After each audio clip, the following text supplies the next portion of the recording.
When I was in high school, I was featured in Sports Illustrated because of my ability in track and field. It got the attention of Division I university programs across the country. After several months of visiting different colleges, I decided to sign a letter of intent to The Ohio State University.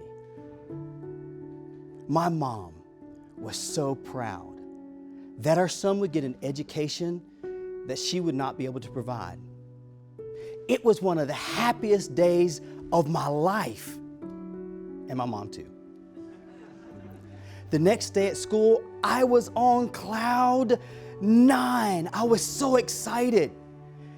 As I walked down the hall, I saw one of our guidance counselors, and she waved at me and asked me to step over to her office.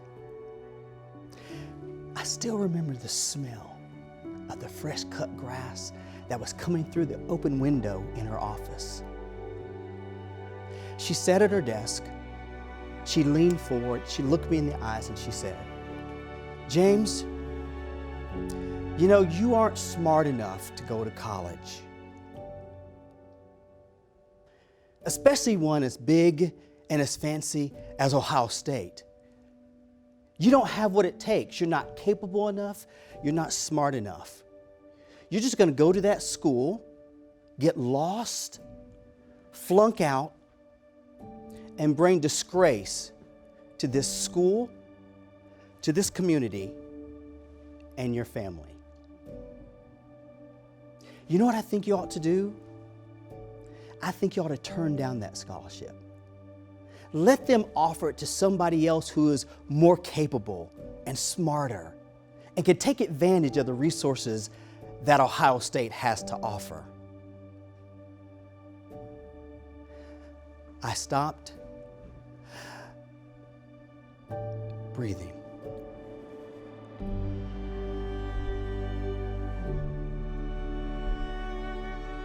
I was in complete shock. Then she said, "Just think about what I said. You can go now." All day long, I was in a haze. I kept thinking, was what she said true? Would I go to that school and flunk out? Would I bring embarrassment to this town and community and to my family? Should I give up the scholarship?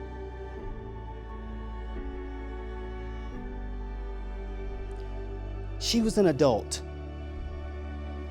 She had gone to college. She was a counselor. What did she know that I didn't know at 18 years old? I never told anybody what she said to me that day. And I hated the feeling that people saw me as an athlete, but I couldn't manage to get an education.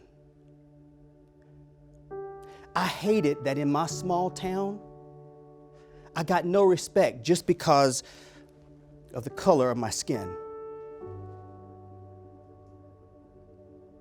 Later that day at track practice, as I was running around and replaying the events of the day, I stopped. And I told myself, I am going to go to the university.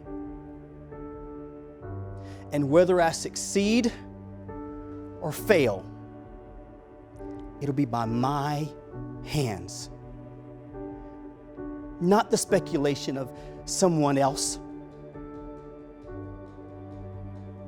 And I determined that I was going to take the poop of my past and I was going to turn it into the fertilizer of my future.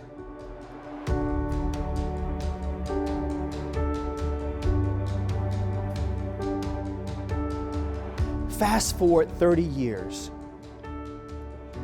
I did finish my degree at Ohio State. I also completed my master's and my doctorate degree. I've traveled the world.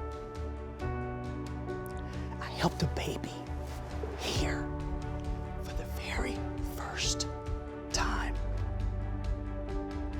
seen families re-engaged. I've seen lives changed because of something that I did. I wonder what their lives would be like if I'd listened to all those people that said, "You're not smart enough.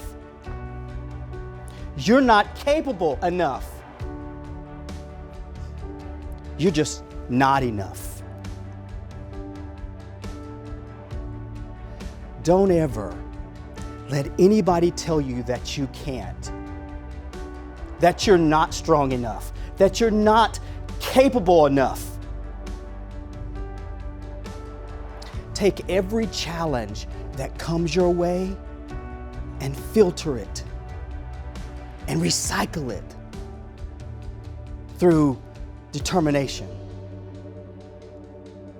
perseverance, and grit.